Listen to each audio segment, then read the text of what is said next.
आज आपण बनवणार आहे मटरची कचोरी। त्यासाठी मी ते 1 वाटी मटर घेतलेले आहेत ताजे। जर तुमच्याकडे नसतील तर तुम्ही फ्रोझनवाले सुद्धा घेऊ शकता। तर आता यांना पहिल्यांदा आपण शिजण्यासाठी ठेवूया। आता इथे मी पातेल ठेवलेलं आहे, त्यामध्ये थोडं पाणी गरम करायला ठेवलं होतं। त्यामध्ये हे मटर टाकून घेऊया।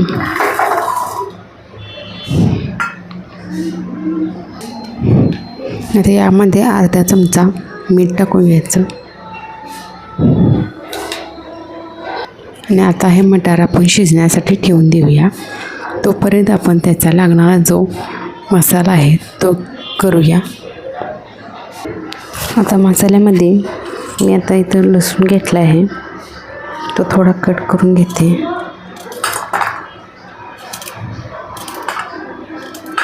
लसूण हा मोठा असल्यामुळे मी 3 कुड्या घेतल्यात मोठ्या। तुम्ही 7-8 कुड्या घेऊ शकता पाकळ्या। 1 इंच आल्याचा तुकडा,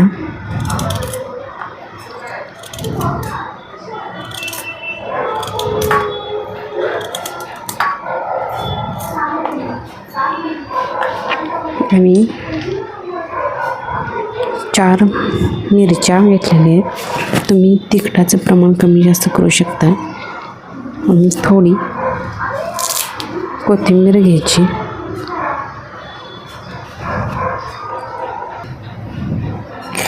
आणि अर्धा चमचा जिरे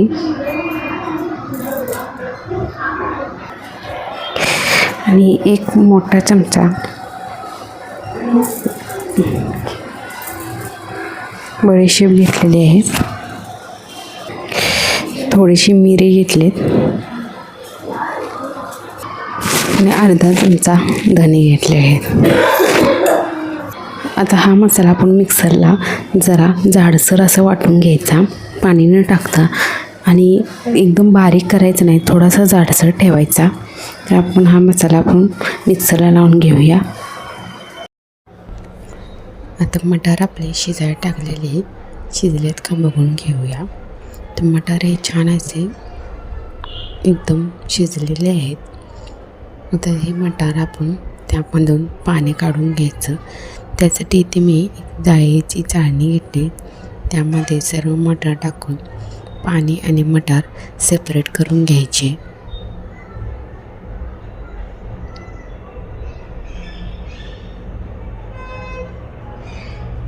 आता मटारचा मसाला करण्यासाठी मी ते कढई ठेवलेली आहे गरम कराय। त्यामध्ये 1 चमचा तेल ओतून घ्यायचं।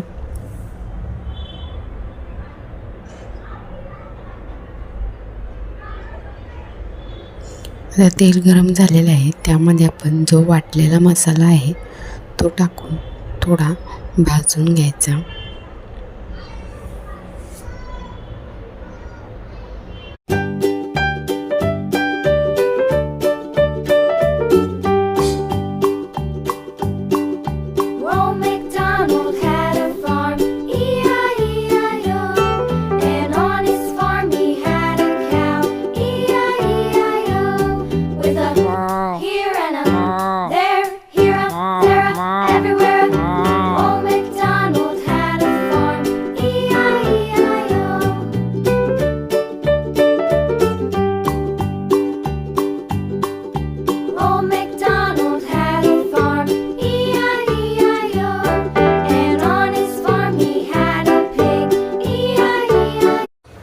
आता मसाला भाजत आला की जे आपले मटार आहे शिजलेले ते टाकून घ्यायचे, ते एकत्र करून घ्यायचं।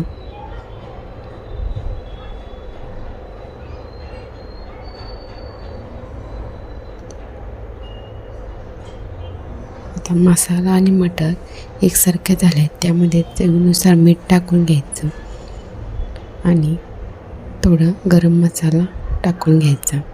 तुमच्याकडे तुम्ही आमचूर पावडर टाकणार असाल तर तेही टाकू शकता। मी इथं फक्त गरम मसाला वापरलेला आहे। आता हे सगळं एकत्र झालं की एका मॅशरच्या साहाय्याने छान असे मटर मॅश करून घ्यायचे, म्हणजे त्याचा मसाला पण छान होतो। लाटताना आपल्याला त्रास होत नाही किंवा कचोरी बनवताना आपल्याला त्रास होणार नाही. ते सगळं असं मॅश करून एकत्र करून झालेलं आहे. आता आपला हा मसाला तयार झालेला आहे.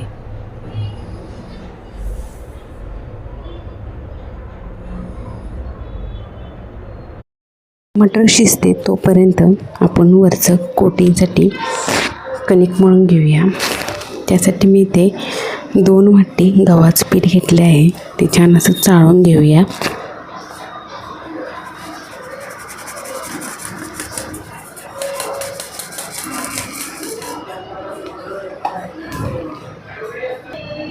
आणि अर्धी वाटी हे रवा घेतलेला आहे. एकदम बारीक असा रवा आहे. जर तुमच्याकडे मोठा रवा असेल तुम्ही तो मिक्सरला बारीक करून घ्या. थोडा चवीनुसार मीठ टाकून घ्यायचं.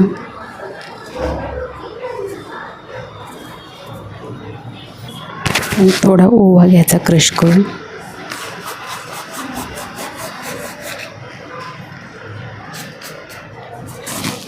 आणि 2 ते 3 चमचे तेल टाकून घ्यायचं.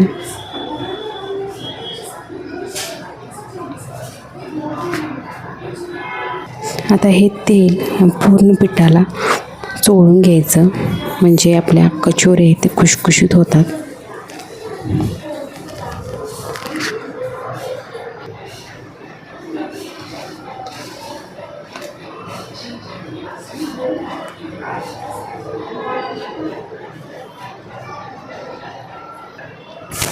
आता हा तेल हे आपल्याला पिठाला पूर्णपणे छान असं चोळून झालेलं आहे.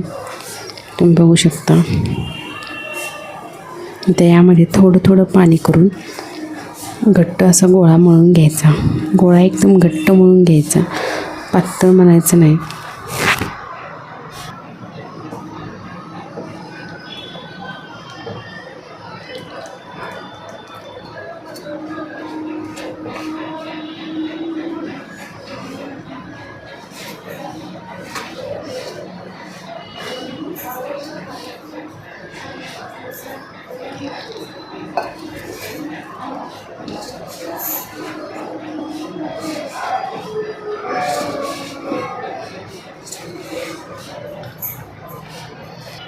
आता गोळा घट्ट मळून झालेला आहे. तो अर्ध्या तासासाठी झाकून ठेवून देऊया. आता अर्धा तास झालेला आहे. आपली कणिक छान अशी भिजलेली आहे. त्याला थोडंसं मळून घेऊया, म्हणजे एकजीव होईल.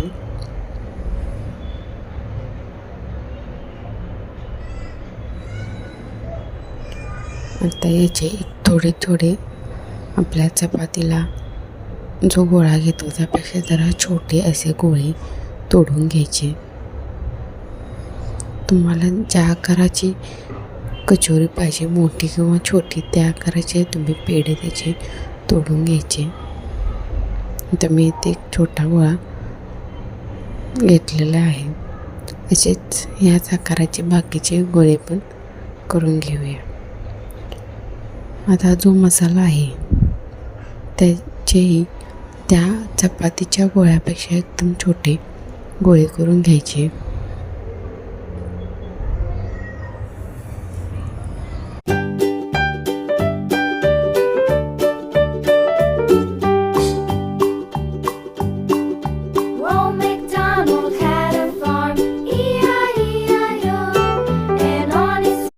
आता मसाल्याचे गोळे तयार झालेले आहे. आता एक चपातीचा गोळा, म्हणजे त्या कणकीचा गोळा घ्यायचा. तो थोडा अंगठ्याच्या साहाय्याने थोडा पसरवून घ्यायचा. जसं आपण पुरणपोळीला उंडा बनतो तसं थोडंसं पसरून घ्यायचं.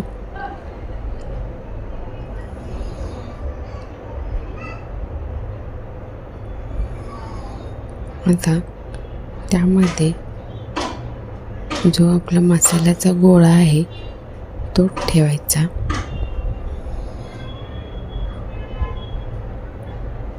आणि आता हे सर्व असं मोदकाच्या आकारासारखं बनवून पूर्णपणे पॅक करून घ्यायचं.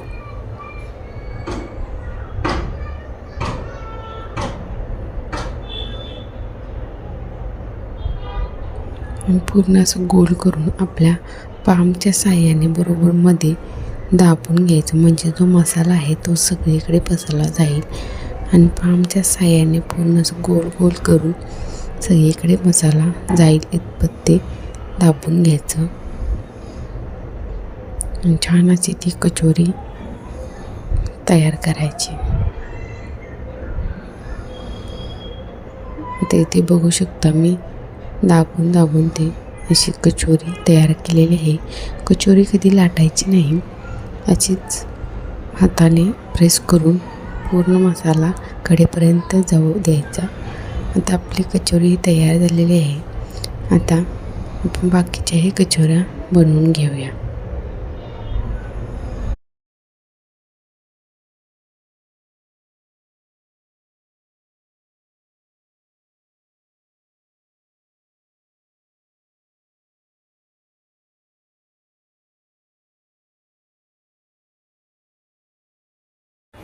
आता कचोरी तळण्यासाठी मी त्यात तेल गरम करायला ठेवलं होतं. तेल एकदम कडकडीत गरम करायचं नाही किंवा पूर्णच थंड असं नाही, एकदम थोडंसं गरम करायचं.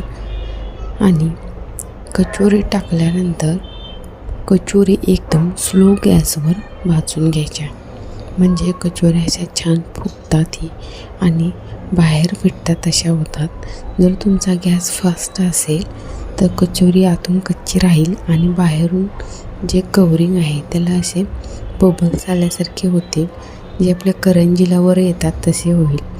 तर तसं न होऊ देता गॅसची फ्लेम एकदम स्लो ठेवायची आणि स्लो गॅसवरच कचोऱ्या ह्या तळून घ्यायच्या.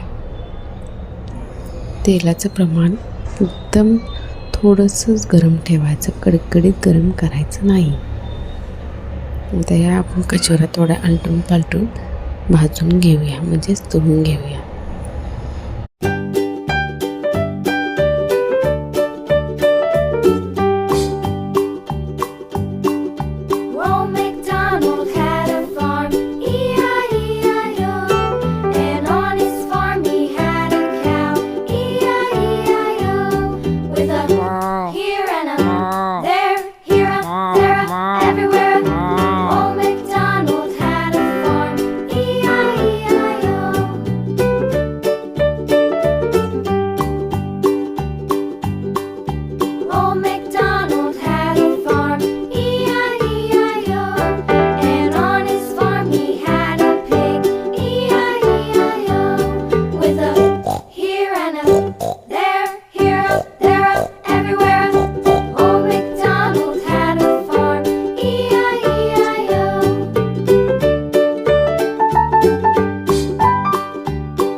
तर कचोऱ्या अशा छान गोल्डन ब्राऊन होईपर्यंत भाजून घेतल्या, तळून घेतल्या.